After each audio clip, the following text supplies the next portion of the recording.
Welcome to FinCorp 360, where accounting becomes simple, logical, and powerful. In this video, you will completely understand depreciation with logic, examples, and real accounting treatment. What is depreciation? Why do assets lose value? Why can't we expense the full cost at once? Tangible assets are physical items with a useful life. Residual values at the end of its life. The matching concept links expenses to their revenues. To find the depreciation expense, we use the straight line formula. Take the machine cost minus the residual value and give a life. The result is 1,60,000. When depreciation is recorded, it appears as an expense on the profit and loss statement.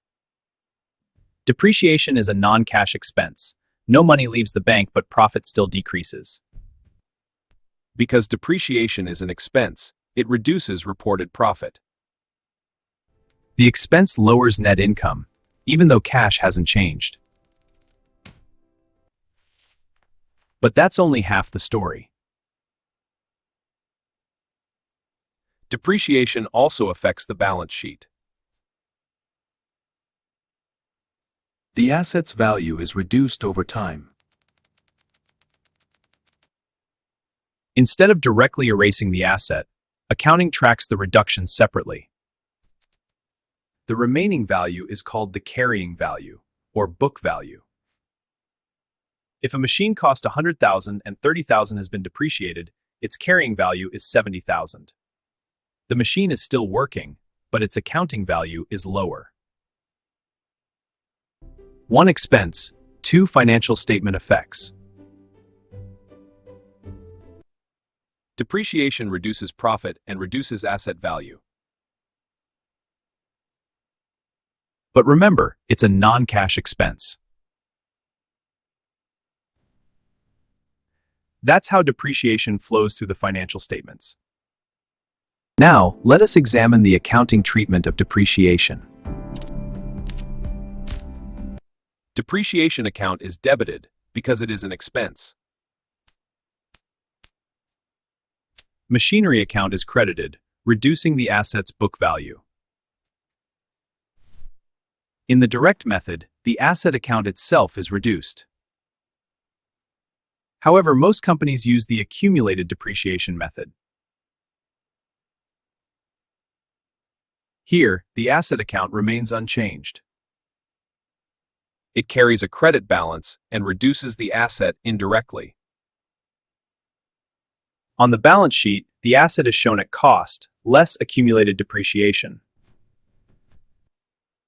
For examination purposes, remember, the accumulated depreciation method is more commonly used in practice. Depreciation is debited as an expense and credited either to the asset directly or to accumulated depreciation, a contra asset account. If you understand this logic today, no depreciation question will ever confuse you again.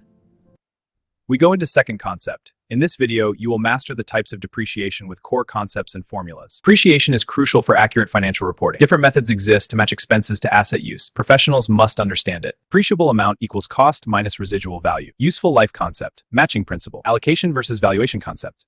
The straight line method is the simplest and most widely used method of depreciation.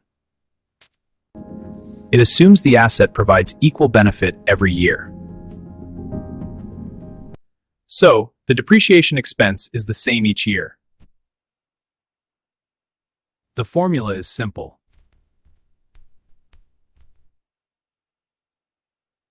Subtract the residual value from cost and divide by useful life.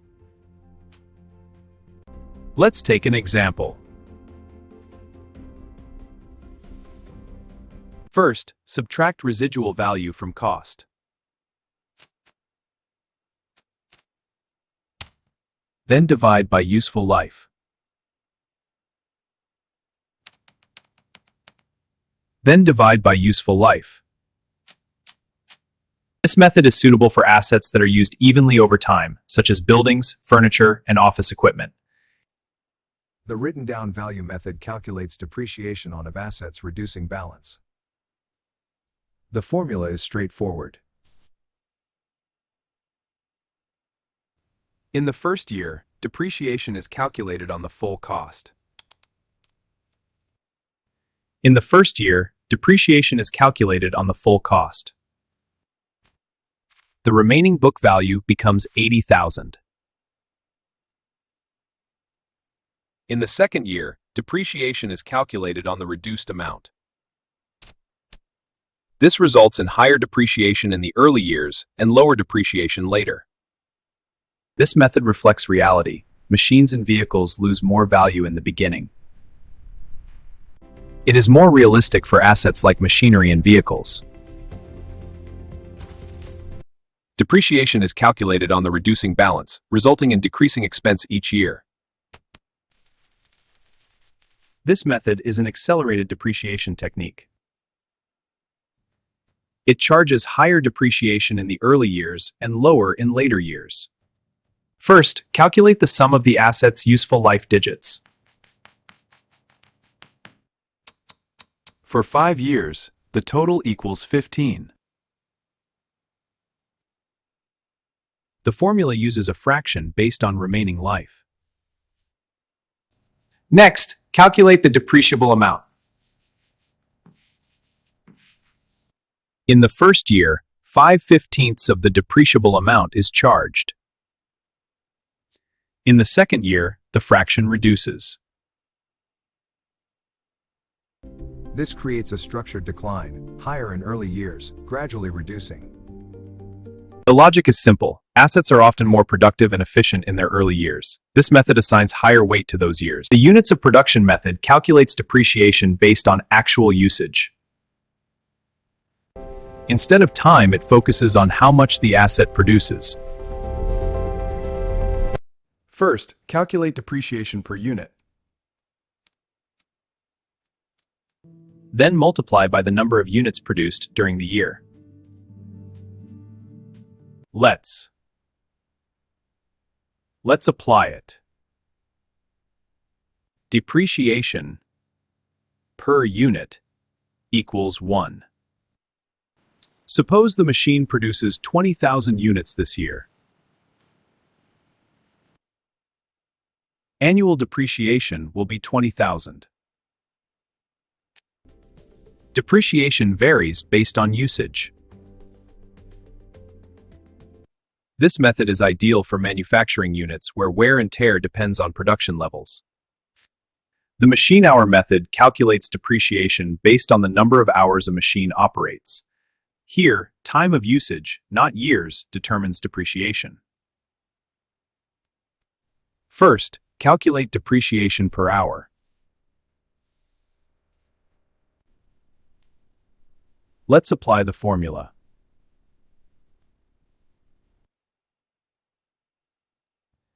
Depreciation per hour equals 10. Suppose the machine operates for 3,000 hours this year. Annual depreciation will be 30,000. This method is useful for heavy equipment, where wear and tear depends directly on working hours. The double declining balance method is an aggressive accelerated depreciation technique. It accelerates depreciation even faster than the written down value method. First, determine the straight line rate.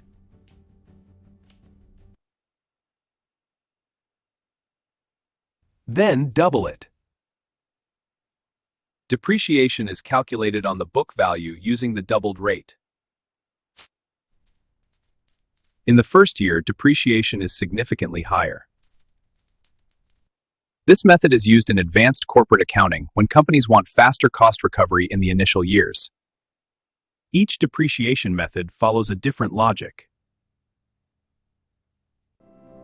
The choice depends on how the asset generates economic benefit. In practice, accountants select the method that best matches asset usage. It is not about complexity, it is about relevance. When you understand the logic behind each method, you move from memorizing formulas to making professional decisions. If you are serious about mastering accounting, subscribe now, like this video, and share. Thank you for learning with FinCorp 360. Keep watching, keep growing, and remember,